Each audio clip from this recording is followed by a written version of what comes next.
Hi friends, my name is Chris, and for this week we'll be talking about Blaise Pascal and his Pensées for book club. A little bit of autobiography, a little bit of introduction, and then some of the themes that he'll be covering, like reason, God, paradoxes, and the human condition. If you like that type of stuff, then I hope you enjoy.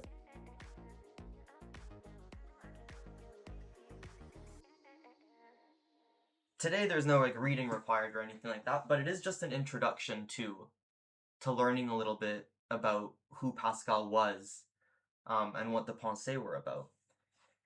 And Pascal's a really interesting individual, especially if we're considering all the books that we've read in the past. We've done a lot of Kierkegaard, we've done a lot of Augustine, we've done even some Descartes stuff, and Pascal kind of falls in the middle of all of those guys, because people like Kierkegaard or even Nietzsche, they thought really, really highly of Pascal, and you can see some of the topics that Pascal kind of begins to look at in their future writings. He was also someone who interacted with frequently with people like Descartes. So he was at this very interesting moment of time or in history, in philosophical history. But today we're just going to talk a little bit about his autobiography, kind of what place the world was in when he was writing these things, what type of a person he was, and then some of the topics that the Pensées covers. So starting off his pretty early years, he was born in 1623 in France, so he was a French guy, and he was raised in an environment that was clearly very, very, very Catholic or very religious, but his family never pressed him too hard on this. It wasn't an intense indoctrination that he went through. This religious side of him developed later on in life. Unfortunately, also, his mother ended up dying at the age of 3, so he basically grew up without a mom, and he was raised completely by his sisters and his father.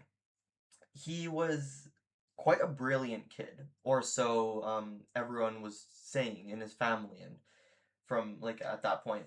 And so there's anecdotes of him even discovering the rules of Euclidean geometry at the age of 12. So there was this idea that, wow, we might have a prodigy on our hands, a true intellectual, the next Descartes type of person. At only around age 16, he was writing essays on the conic sections of geometrical figures, which was looked favorably upon by lots of mathematicians and by the intellectual elite. So early years, he was already developing these interests in geometry, math, science, and clearly very good at it. However, because of this, he was a little bit isolated from other kids and from other things that most children would do growing up. He was a bit shut off from the outside world, in part because his family really encouraged him to pursue these intellectual endeavors, but also maybe in part just because of his personality was a bit different than the average child. And so his early years, they were kind of very there was a lot of hope being bestowed, or they were seeing a lot of hope in this kid. In his later years, he kind of continued this pattern. He continued on to study things like atmospheric pressure or probability theory. He even ended up, his father was a tax worker, or worked in taxes or something like that, and he ended up building one of the first mechanical calculators that was helping him divide stuff. So he was very, very ingenious, very, very intelligent kid, and still not very religious. Obviously, it was in the background. Obviously, it was a part of who he was, but it wasn't the focus of his life. His attention was mainly spent on scientific endeavors and on reason and things we can understand and figure out.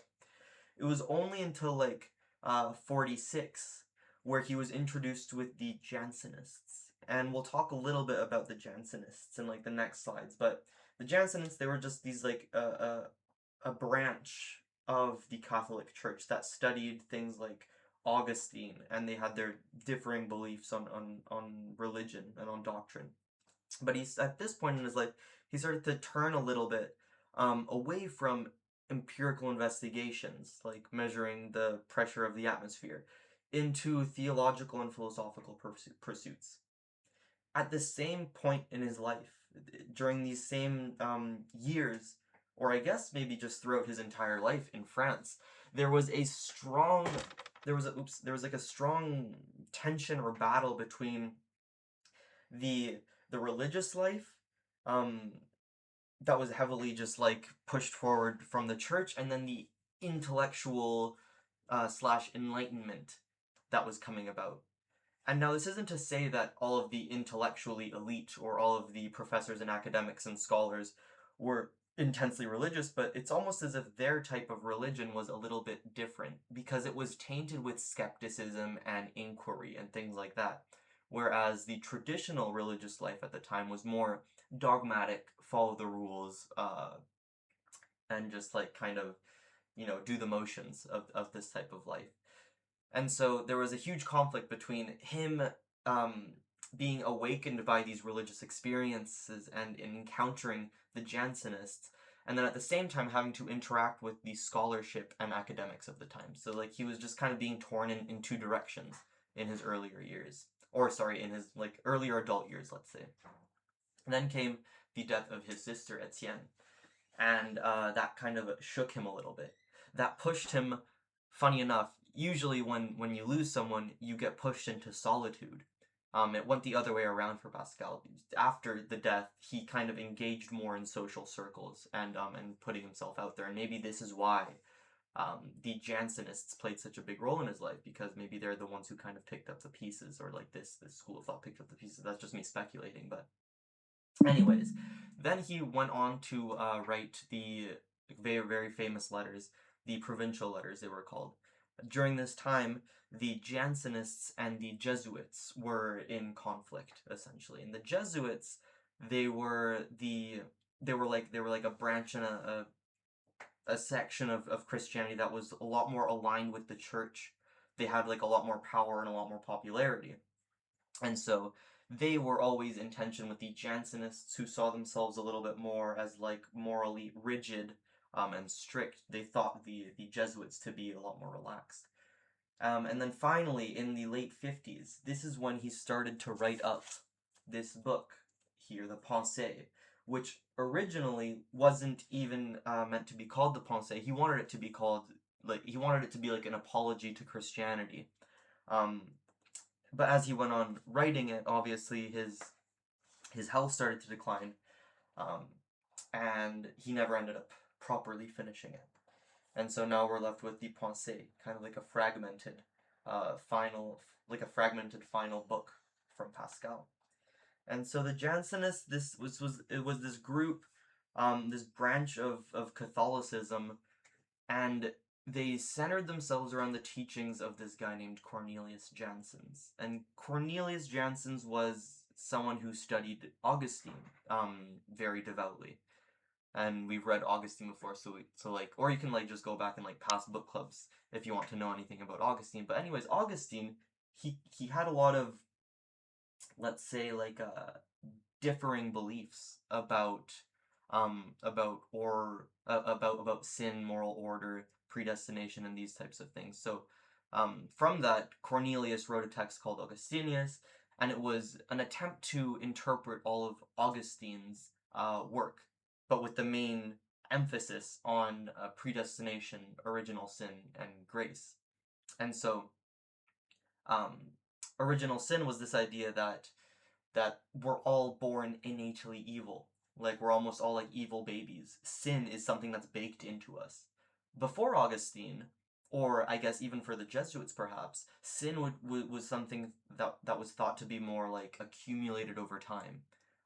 You're born innocent, or relatively innocent, and then as you get older and you commit these bad actions and things like that, then you start to become a bit more sinful. But the Jansenists and Augustine, they didn't think so. They also thought grace to be something completely essential. And so if we truly are looking for salvation, we need the divine grace um, to kind of interact with us, or at least like touch us, or at least for us to accept it. for us to acquire the salvation. In other words, it's not enough to just be a good person. To live your life and try and do good, and follow all the moral rules that you have to, and abide to your moral duties and all that type of stuff. That's not enough. You need one extra ingredient, and that's this divine grace, or this divine grace from God. And then also they focused a lot more on like discipline, rigor, like strictness. They were a lot more strict on how we need to live and the rules we need to abide by, and like all of these types of things. A lot more so than the Jesuits, or than the common Catholic population. And so then came, this was probably like the turning point in his, or one of the main turning points in his life, and it's known to be the Night of Fire. And it took place on November 23rd there, from 10:30 p.m. Like it's very specific, from 10:30 p.m. to 30 minutes past midnight. And he kind of had this transcendental religious experience where he started writing a lot. And he was writing almost like he was saying that we need God, but he wasn't speaking of God as in like God of Abraham, God of Isaac, Yahweh. He was speaking of God in terms of like God of the philosophers and God of the scholars. And he reports having a lot of feelings of like joy, peace, tears, and then it's almost as if at this moment he decides to live a complete life of like asceticism, or of like monkdom. Like he just decides to renounce all worldly attachments, all worldly possessions, um, and then stresses that the submission to God is like the most important thing. It's not these rational inquiries that he's been spending most of his life on. It's not these empirical studies that he's been spending most of his life on. Those are important, but what's paramount is a submission to God, the renunciation of the self, and then a commitment to Christ. And so these memoirs, or this memorial, as it's called, he actually took this piece of paper, or like this writing, and he sewed it into the inside of his coat pocket. And it was only until he died, or at least people were going through his clothes, that they found this piece of text sewed on the inside, and he'd had it with him for a very, very long time. Like it had been there for so long, and no one knew about it. He didn't tell anyone about it. But scholars think now that this Night of Fire was maybe like a big turning point for him, for his from his from directing his attention to the sciences, reason, and rational inquiry, to more divine or philosophical problems. And so the provincial letters, they were another really important another really important piece of writing that he did, and they were like a series of like letters sent sent to the Jesuits, since they were always in tension and very like admired. They were the popular Christian group at the time. But these letters, they got a lot of attention because they were essentially accusing the Jesuits of being too like morally relaxed, of not being godly enough, almost. And since the Jesuits were super tied to the French monarchy and to the Vatican, they were the popular and powerful side. The Jansenists, on the other hand, all they had was this like fort here in Saint Fort Mont something, I forget the name, but basically that was like their headquarters. They were a far smaller group of devout Christians, or of Catholics. And so he ended up passing away, and he was never able to finish this apologetic project, or what we now know to be the Pensées. And the way he wrote this was really, really interesting. It reads almost like, maybe if you've read like Beyond Good and Evil, or some of like Nietzsche's texts, where it's just like a lot of like fragments. It's like little like snippets here and there. This is kind of what the way this was written, and I'm pretty sure Nietzsche absolutely loved Pascal, and maybe that's why that was his inspiration for writing the way he did. But these Pensées, they were written. Usually Pascal would have like huge pieces of paper on his desk, and whenever he would have little thoughts, he would like jot them down and write them down. and they were oftentimes never really related, right? You could have like a thing about like the human condition on this side of the paper, and then over there on like, I don't know, sin, and then just topics that were completely kind of mixed up. And what he would do is or at the end of his life, once he started to get really sick, what he was trying to do to kind of put this work together is he would cut up this huge piece of paper into little pieces of paper, and then thread a needle through all of the notes that shared topics, and then so these like bundles of notes, um, attached by a thread were what we were left with, and what we were forced to try and reconstruct if we wanted to get an idea of his thoughts and like of the mind of a philosopher in work. Anyways, it's still up for debate how this is organized, if it's organized in the right way. The topics and the passages that overlap or don't overlap, what some people include or don't include. So I guess just for the purpose of like the book club, we'll go according to the PDF that I've gone ahead and shared. But one of the main topics of this book is of human condition. Um, and obviously you can see the inspiration that all the French existentialists or Kierkegaard and all of those people took from Pascal, because he was like the forefather of existentialism, if we're being honest. He focuses a lot on this human condition in terms of the apparent paradoxes that we exhibit.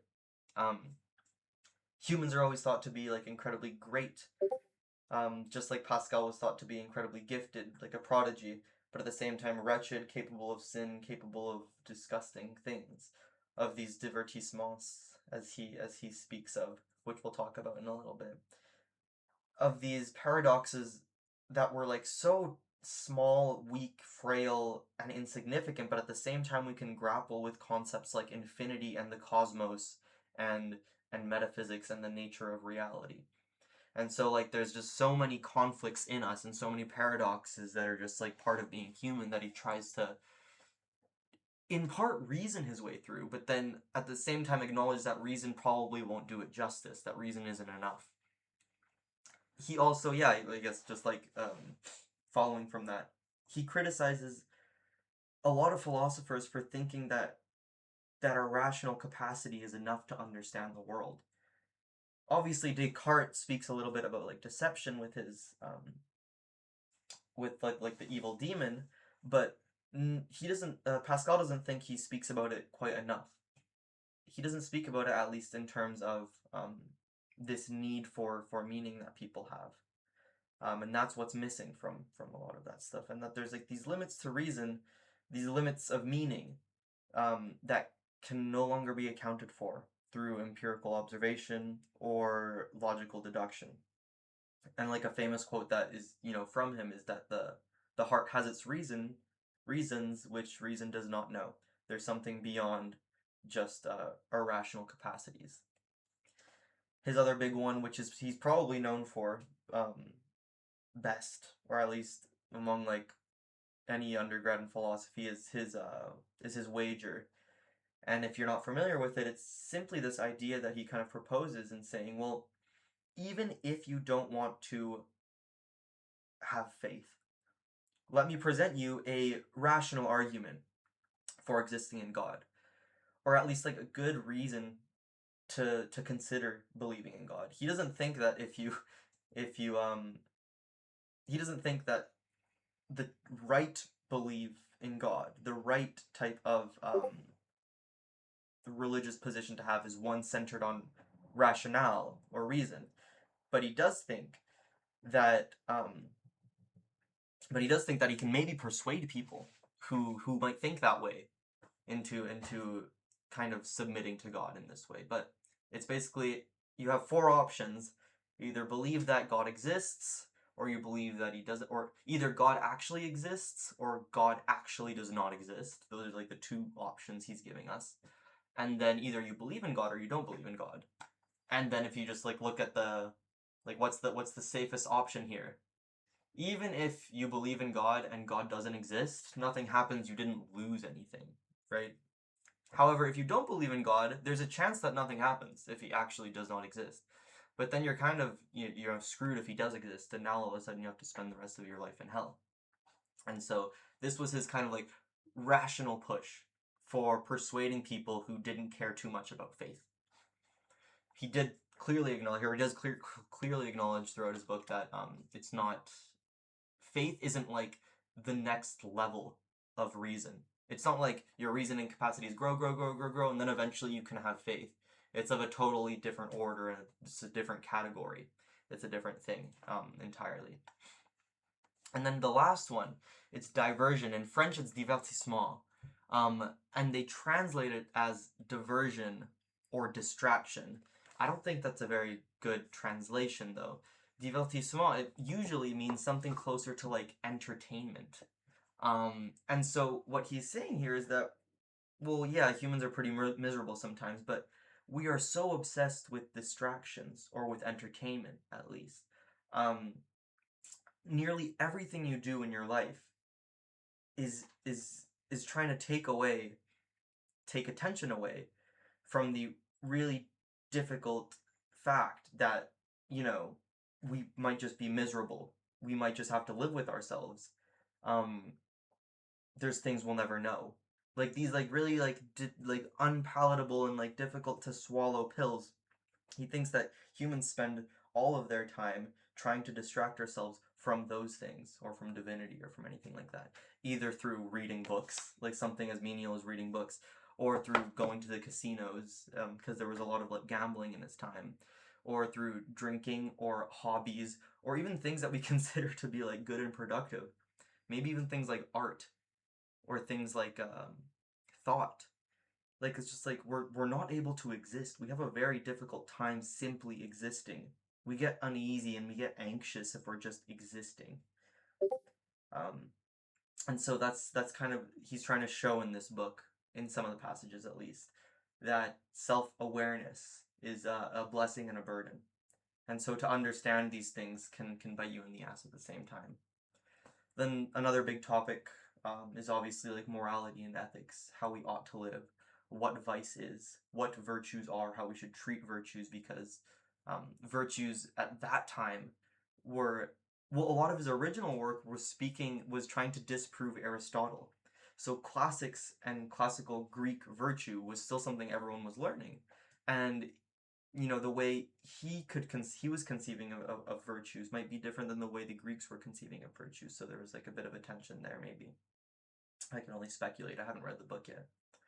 Um, and yeah, he's just like exploring the relationship between human actions, consequences, and the divine justice he thinks that we all kind of